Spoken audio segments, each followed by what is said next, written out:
Hey, what's going on, y'all? It is June. Happy Pride. We made it. It is almost to the midpoint of the year. Actually, it is the midpoint of the year.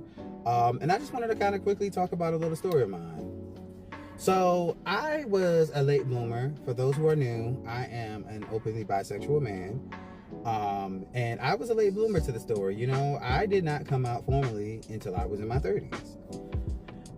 Story of my life, growing up, and now that I can understand that I really truly identify as a bisexual male, it was definitely hard because you have your whole life people trying to put what they depict on you, and so the questioning I had unfortunately came in from a very young age, but it was very confusing.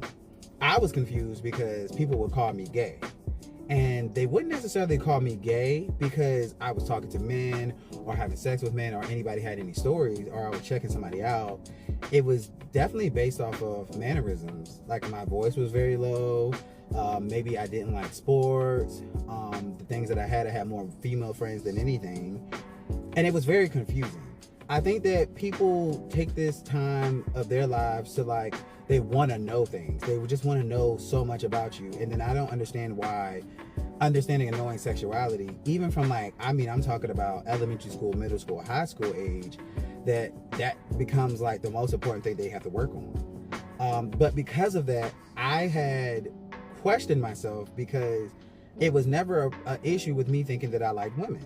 I always thought I did, so I was like, well, these characteristics that they're portraying me, I started to hate myself for it.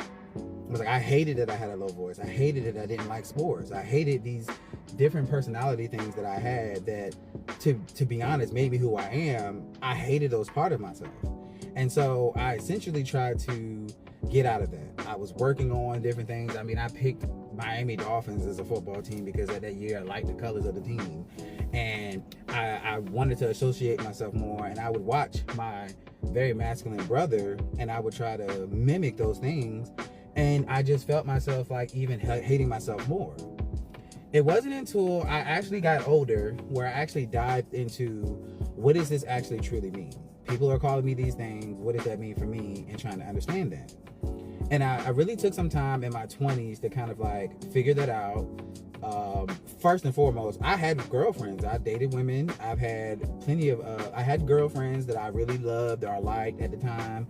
I never messed around with men or anybody else at the same time. I never was a cheater.